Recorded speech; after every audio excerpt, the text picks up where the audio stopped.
David returned to Jerusalem.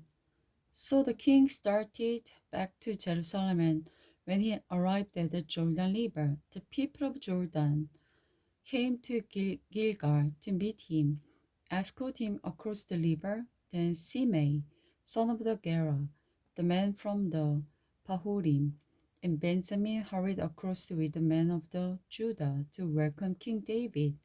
1,000 men from the tribe of Benjamin were with him, including Ziba, the servant of the sower, and the Ziba's 15 sons and 20 servants.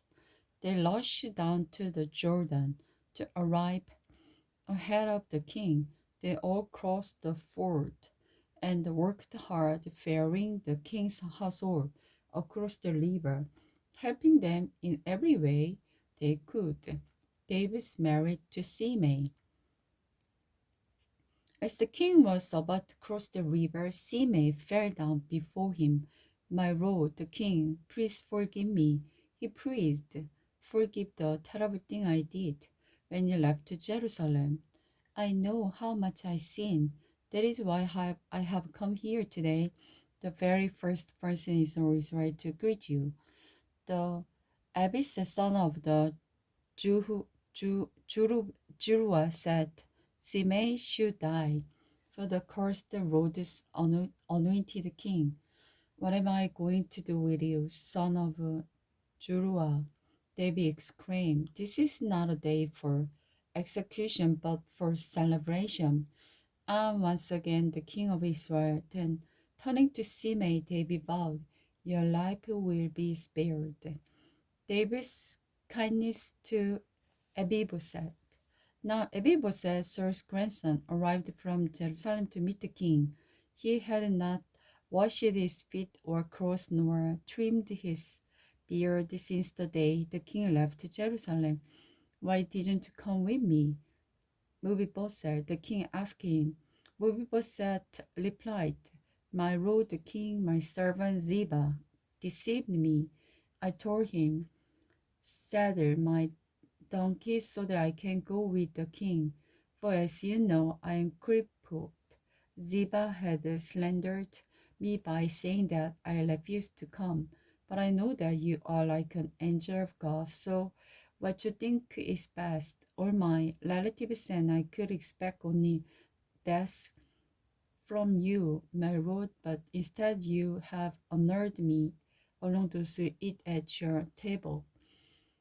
So how can I complain? All right, David replied, my decision is that you, Ziba, will divide your land equally between you. Give him all of it. Mephibosheth said, I'm content just to have you back again, my lord. David's kindness to Barzillai, Barzillai, Barzillai of Gilead now arrived from the Jerusalem to conduct the king across the Jordan. He was very old, about 80, and very wealthy. He was the one who had provided food for the king during his stay in the Mehana. Come across with me, I will in Jerusalem. The king said to Barzillai, I will take care of you there. No, he replied, I am far too old for that.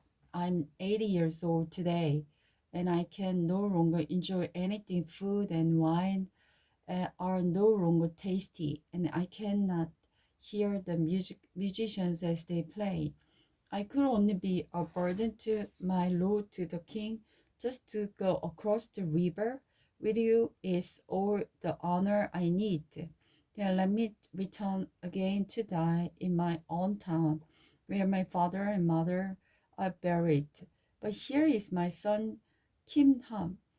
Let him go with you and receive whatever good things you want to give him. Good, the king agreed. King Ham will go with me, and I will do for him whatever I would have done for you. So all the people across the Jordan with the king, after David has blessed and embraced him. Barzillai returned to his own home. The king then went to Gilgal, taking King Kimham with him. all the army of the Judah and half the army of the Israel escort him across the river.